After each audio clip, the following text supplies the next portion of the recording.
Thank you. Thank you very much. It's very lovely to be here. Thank you for having me. My name's Stuart. I am in my late 30s, which means that everyone I know is running a marathon. But don't worry, they're not keeping that to themselves. They are continually updating me across all social media because it's very important that they tell me how much they're challenging themselves. That's the key thing. I just wanted to challenge myself.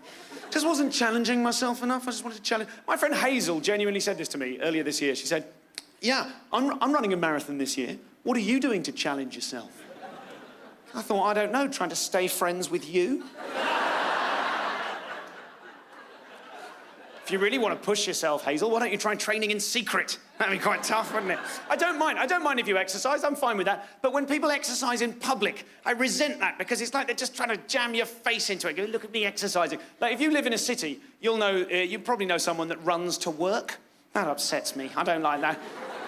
You're walking to your occupation at 8 o'clock in the morning going, God, I hate my occupation. I don't know, I wish I didn't do it. And then all of a sudden, woof, this breath of air goes past you like the Flash. And then some idiot dressed head to toe in lycra. Like a ninja eel.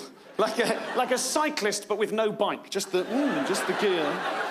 And they're all using, these days everyone uses an app called Map My Run, which frankly should be, it makes people angry, doesn't it? It should be called Smug My Calories. It should be called Gloat My Progress. What it does is it uploads a map of your route to your Facebook page so that your friends can go, why have you put that on your Facebook page?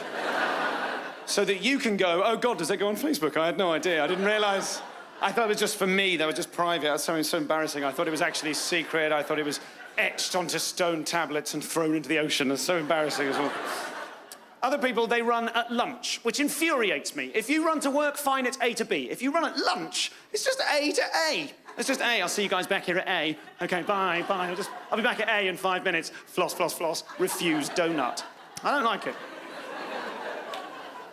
And I do exercise myself, but I exercise regularly, but not frequently. That's my thing. I do 2 days on, 6 months off. That's the system. And the problem is, I can do the first 10 minutes. I can run for 10 minutes. I can do it. I go, yeah, I don't know why I didn't do this every day. This is easy. I'm going to do this forever. It's going to be fine. And then around about the 11th minute, I start bargaining with myself. But the problem is, the voice that I'm bargaining with, they're not some sergeant major that wants me to succeed. It's just me. So I'm going, I was going to do 10 laps at the park, but maybe I'll just do 6. And my conscience goes, yeah, fine. Go, oh, really, you don't think I should do more than that? God, no, I don't want to be here either. Let's just pack it in and go home. Oh well, maybe I'll just do 3 laps. Just do 1 or none. I literally don't care. Or maybe I'll stop and get some water. Pint. And then 10 minutes later, me and my conscience are sat in a pub going, we smashed that. Yes, we did. You realise we'll get fat? Plenty of happy fat people. They are happy. They do seem happy. I don't know if I'm too worried about longevity. I've got a brilliant grandmother. She's called Vera. You'd love my granny. She's 98. She's made of leather and cannot be killed. And she's not even really called Vera. We just call her that because she can't walk in a straight line. Take your time. It's a good joke, but I grant you it's tinged with tragedy. Now, the thing is, she's Scottish as well, so her whole attitude, her real name's Joyce, her whole attitude to life is, I'm no gonna die. It's no for me. I'm no gonna die. They gave her a pacemaker, it died first. True story. They put a little metal pellet in her heart to stimulate it to beat, and her little heart went, I'll no be dictated to. I'll do 30 beats in a minute if I want, then nothing for an hour, pal.